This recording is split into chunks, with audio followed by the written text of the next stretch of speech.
Hey, good morning to everybody. Happy Monday. It's Daryl here. It is 5 a.m. here in Connecticut on the East Coast. I want to talk about another police shooting that happened yesterday, Sunday afternoon. It was in Kenosha, Wisconsin. Now, there's video footage of this shooting. A man shot in the back, supposedly 7 times in the back by the police.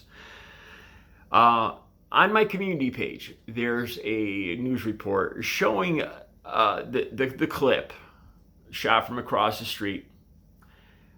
The actual raw footage is on Twitter, if you want to find it there. The Guardian has the raw footage video clip.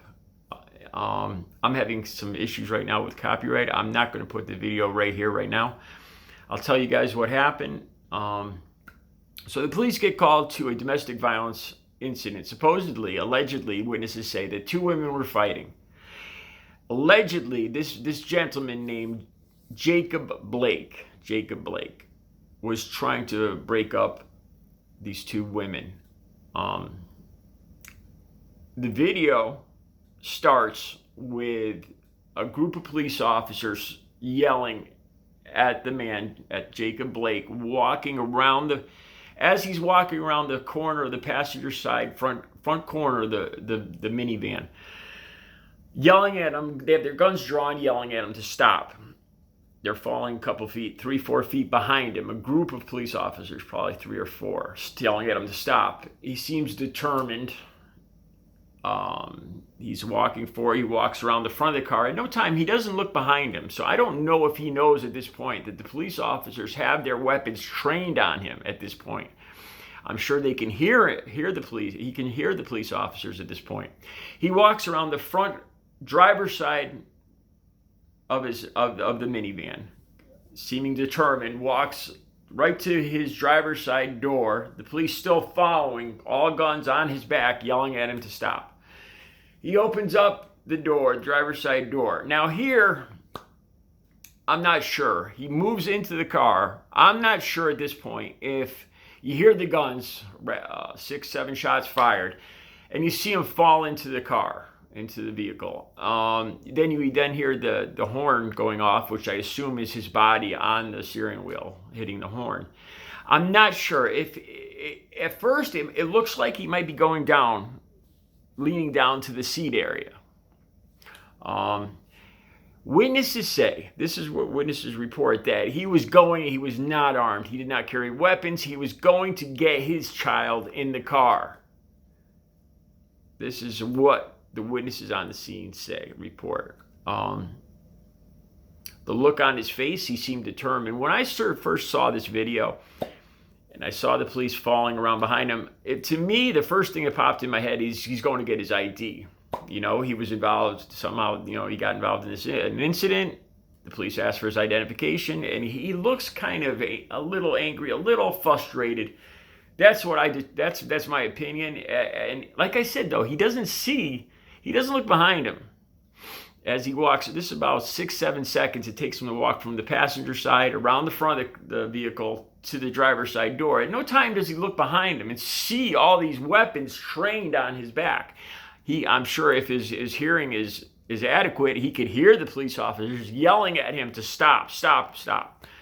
But I don't know if he actually knows that at that moment he has pistols aimed at his back. Like I said, he looks like he's frustrated, like he's going to do something. I don't, the witnesses on the scene say that he was going to get his child in the car, that he did not carry weapons. He did not have any weapons. So that's where we are with this. He is at this time, at the time I made this video, he's alive. I don't know his condition. The biggest question I have here is, why didn't the police stop him before? They had ample time. They followed him around the car. Obviously, they know where he's going. He's walking. He's not running. He's walking around the car as they follow him with the pistols. He's not stopping. And they allow him to get all the way to the driver's side door. They're yelling at him to stop. They know he's going to open up the driver's side door. And then when he does open up the driver's side door, they shoot him several times in the back.